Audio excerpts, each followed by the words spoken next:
প্রথমে আমি ভাতটাকে নামিয়ে নিলাম আজকে। আর মা বলেছে একটু মসুরির ডাল বসাতে, তো সেটাই বসিয়ে দিলাম। একটু সামান্য হলুদ দিয়ে দিচ্ছি, আর দিয়ে দিচ্ছি একটু লবণ।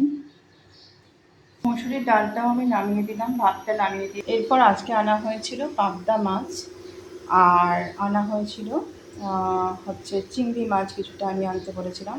তো পাবদা মাছগুলো আগে করে নেব। পাবদা মাছগুলোকে লবণ হলুদ মেখে নেব। তারপর আমি আদা রসুন পেঁয়াজ এগুলো বেটে নিয়েছি।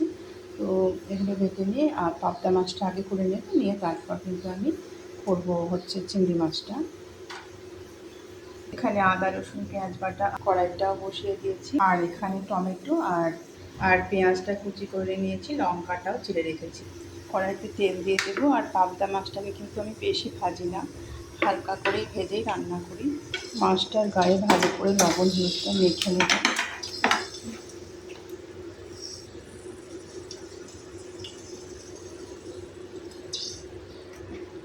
মেখে নিয়ে একে একে আমি কিন্তু মাছগুলোকে ভেজে নেব।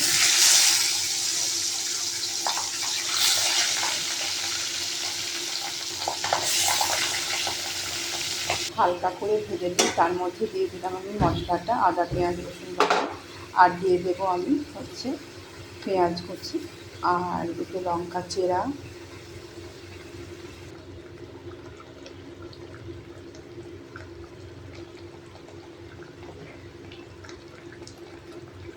টমেটোর কুচিগুলো দিয়ে দিলাম।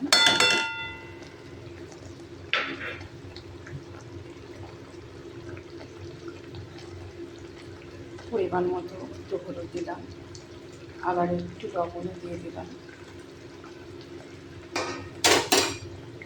এবার হালকা করে একটু নাড়াচাড়া করে নেব, তারপর কিন্তু আমি ঢাকা দেব।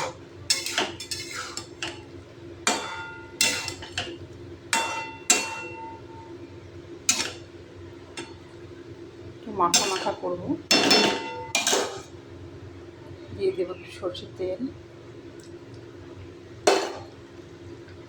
এবার অল্প সামান্য একটু জল দিয়ে ঢেকে দেবো।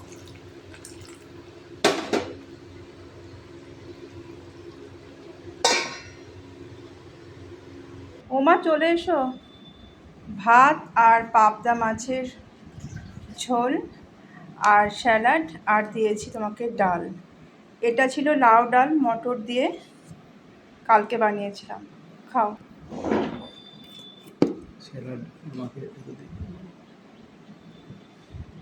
মাকে তো দিয়ে দিয়েছি খাবার, আর এখন আমিও খেয়ে নেব। তো ওই জন্য খাবার নিয়ে নিয়েছি। আর দেখি খেয়ে কেমন হয়েছে।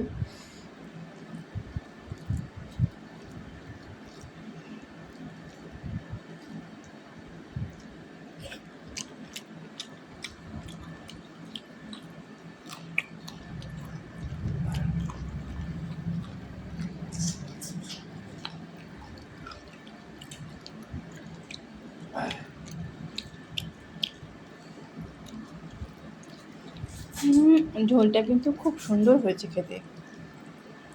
এভাবে কিন্তু পাবদা মাছ করলে খেতে কিন্তু দারুণ হয়।